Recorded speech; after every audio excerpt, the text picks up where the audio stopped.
Hello everyone, আসসালামু আলাইকুম। আমি রিসেন্টলি একটা পোস্ট করেছিলাম কন্টেন্ট মনিটাইজেশন নিয়ে, যে আমি কন্টেন্ট মনিটাইজেশনের সেটআপটা পেয়েছি। তো ওইখানে আমাকে কমেন্টে অনেকেই কংগ্রাচুলেশন জানিয়েছেন, তাদেরকে অনেক ধন্যবাদ। আবার অনেকে আমাকে কমেন্টে এবং ইনবক্সে জিজ্ঞাসা করছিলেন যে আমি কিভাবে কন্টেন্ট মনিটাইজেশনের সেটআপটা পেয়েছি। তো ওইটা সম্পর্কে আমি আজকে আপনাদেরকে জানাবো। আমার পেজটা আমি ওপেন করেছিলাম 2023 সালে কেকের বিজনেস পেজ হিসাবে। যেহেতু আমি তখন কেক নিয়ে টুকটাক কাজ করতাম, তো আমি কেকের বিজনেস পেজ হিসাবে এই পেজটা তখন ওপেন করেছিলাম। তখন আমার এটা মাথায়ও ছিল না যে আমি পেজ থেকে মনিটাইজেশন পাবো বা আর্নিং করতে পারবো। যেহেতু আমি বিজনেসের জন্যই পেজটা ওপেন করেছিলাম, তো আমি ওইভাবেই কাজ করছিলাম। তখন আমার যে কেকের অর্ডারগুলো আসতো ওগুলোর ফটো এবং রিলস আমি নর্মালি পেজে আপলোড করতাম। রিলসগুলো কিন্তু আমি ফেসবুকে যে মিউজিকগুলো ছিল ওইগুলো দিয়ে আপলোড করতাম। এইভাবে আমি 5-6 মাস ধরে রেগুলার আপলোড করছিলাম ফটো রিলস।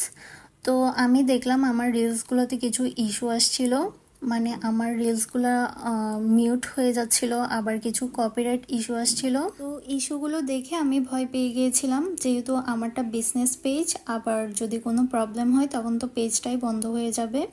তো আমি কি করেছিলাম, আমার রিলসগুলো সব ডিলিট করে দিয়েছিলাম। তো রিলসগুলো সব ডিলিট করে দেওয়ার পরে আমি দেখলাম যে আমার পেজের রিচ এঙ্গেজমেন্ট একদমই কমে গিয়েছে এবং মেসেজ আসাও একদম বন্ধ হয়ে গিয়েছে, মানে আমার অর্ডার আসাও একদম কমে গিয়েছে।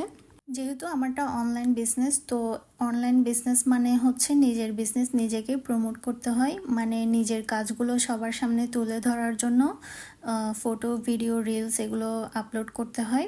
যারা অনলাইন বিজনেস করেন তারা সবাই জানেন নিজের প্রোডাক্টগুলো নিজেরই ছবি তুলে ভিডিও করে রিলস মেক করে আপলোড করতে হয়, যাতে এগুলো সবার সামনে পৌঁছায়। তো তখন আমি ভাবলাম মিউজিক দিয়ে যেহেতু ভিডিওগুলোতে কপিরাইট আসছে, তো আমি ভয়েস ওভার দিয়ে ভিডিওগুলো আপলোড করা শুরু করে দিই। তো তখন আমি দেখলাম যে আমার পেজে উইকলি চ্যালেঞ্জটা চালু হয়েছে। তো আমি সবসময় উইকলি চ্যালেঞ্জটা পূরণ করার ট্রাই করতাম, মানে ওইখানে যেগুলো বলতো রিলস, ভিডিও, ফটো আপলোড দিতে, আমি ওইভাবে আপলোড করার ট্রাই করতাম। তো আমি এভাবে কন্টিনিউয়াস উইকলি চ্যালেঞ্জগুলো পূরণ করতে থাকলাম এবং এইভাবে পোস্ট করতে করতে দেখলাম আমার ফলোয়ার্সও আগের চেয়ে অনেকটা বাড়ছে। এবং এইভাবে করতে করতে দেখলাম যে আমার হুট করেই কন্টেন্ট মনিটাইজেশন সেটআপটা চলে এসেছে। এখন কিন্তু ফেসবুক থেকে কন্টেন্ট মনিটাইজেশন পাওয়া খুবই ইজি হয়ে গিয়েছে। আমি এমনও অনেকজনকে দেখেছি যে 1000 ফলোয়ার নিয়ে রেগুলার পেজে পোস্ট করে ওরাও কন্টেন্ট মনিটাইজেশন পেয়ে গিয়েছে। এখন কন্টেন্ট মনিটাইজেশন পাওয়া যতটা সহজ হয়ে গিয়েছে, ইনকাম করা কিন্তু তার চেয়েও বেশি কঠিন হয়ে গিয়েছে। কারণ ফেসবুকে কিন্তু এখন আর্নিং একদমই কমিয়ে দিয়েছে। আপনার যদি 10 লাখ বা 1 মিলিয়ন ভিউ হয় তাহলে আপনাকে মাত্র $1 দিবে। $1 মানে হচ্ছে 122 টাকা। মানে চিন্তা করেন, কখন আপনার 10 লাখ ভিউ হবে আর আপনি কখন 122 টাকা ইনকাম করতে পারবেন। মানে এগুলোর পিছনে ছুটতে ছুটতে আপনার পুরো জীবনটাই লস।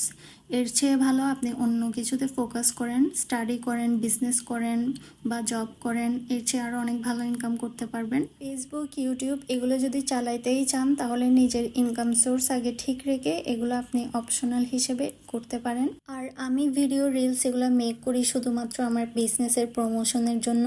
আজকে অনেক কথাই বলে ফেলেছি। কেমন হয়েছে আমার আজকের এই কেক ডেকোরেশন ভিডিওটা আপনারা সবাই অবশ্যই কমেন্টের মাধ্যমে জানাবেন।